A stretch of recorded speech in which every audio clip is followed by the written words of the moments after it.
부산대학교에는 내로라는 포털 사이트에도 둘째라면 서러운 대학들에도 없는 취준생에게 빛과 소금이자 등불인 전국 1등이라 해도 과언이 아닌 서비스를 만든 교수님이 있습니다. 이거 다치면 대학원생들 좌절한다고. 부산대가 최고지. 글 길어도 다 교정해서 좀.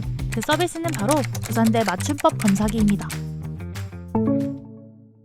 이 한국어 맞춤법 검사기는 1990년부터 개발됐는데요. 한글 문서를 입력해서 검사하기를 누르면 맞춤법에 맞는 대치어와 왜 틀렸는지 상세한 도움말을 제공합니다. 꽤 긴 분량의 글도 한 번에 빠르게 검사할 수 있어 정말 유용하고 편리한데요. 그런데 이 모든 게 다 무료입니다.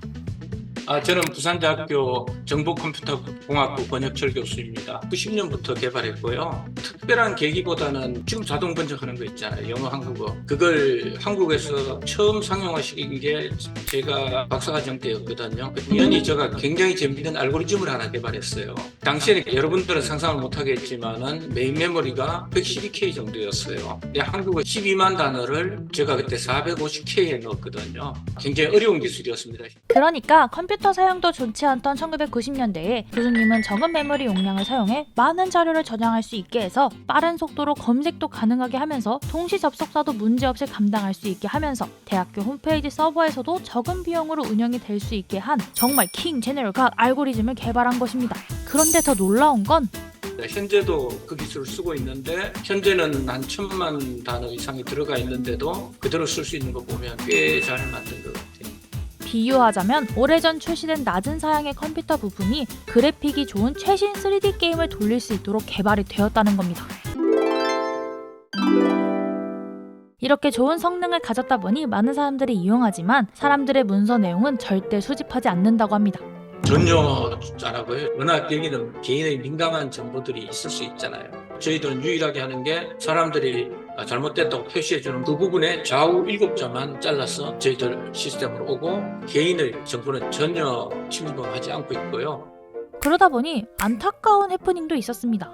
어떤 경우에는 사람들이 전화를 해옵니다. 갑자기 컴퓨터가 죽어서 자기 파일 다 날렸으니까 혹시 있냐고 2시간 후에까지 넣어야 되는 제출을 해야 되는데 큰일 났습니다. 그럼 뭐라고 답변을 해주세요? 죄송합니다. 말이 없죠. 저희들 가진 게 없는데. 현재는 교수님이 차린 벤처기업과 부산대 인공지능 연구실과 함께 검사기를 운영하고 있지만 새로운 맞춤법 규칙들을 컴퓨터에 입력하는 건 여전히 교수님의 몫이라고 합니다. 예를 들어서 학교 밖에 없다 이렇게 했을 때는 학교 밖에 없다 부정이잖아요. 부정일 때 밖은 오직의 뜻입니다. 따라서 조사기 때문에 붙여줘야 됩니다. 학교 밖에 나간다 할 때는 그 밖은 오직의 뜻이 아니고 밖이란 뜻이잖아요. 그때는 띄었습니다. 그걸 전부 규칙으로 만들어주는 거죠. 이런 예시를 일반화하여 맞춤법 규칙을 만들고 컴퓨터에 코딩한다는 것인데요. 하루에 제가 넣을 수 있는 규칙이 60, 70개 정도인데 저는 성격이 좀 그래서 일요일날 와서 일주일 못한 걸 정리를 하거든요. 그게 규칙 만드는 게 굉장히 어려웠어요. 사실 저희 연구팀에서도 저밖에는 못 넣습니다.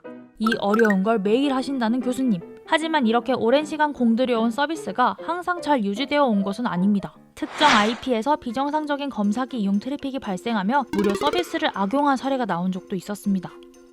경기도에 있는 아파트인데 아파트까지 가가지고 무슨 우리가 물어볼 수도 없고 그냥 조심하겠지 하고 넘어가는 거고 또 그 사람들이 뭐 잘해서 더 잘 개발해서 저희들보다 잘 서비스 된다면 한국어 환경은 더 좋아지겠죠. 그 정도로 생각하고 좋게 가야지 어떡합니까? 이렇게 매일같이 고민하고 노력하던 교수님, 오는 3월 정년퇴직을 앞두고 있다는데요. 그럼 혹시 교수님이 퇴직하시면 서비스가 종료되거나 유료가 되는 건 아닌가요?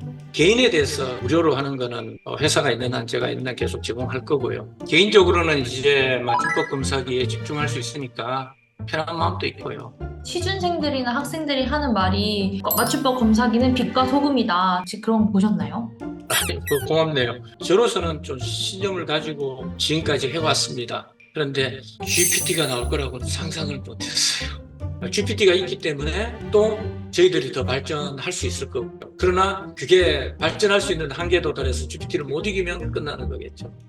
앞으로 교수님과 부산대 맞춤법 검사기가 어떻게 변하게 될지 궁금해지는데요. 한동안 맞춤법 검사기 연구에만 몰두한다고 하시니 우리 곁에 계속 계실 것 같네요. 교수님 정말 감사합니다.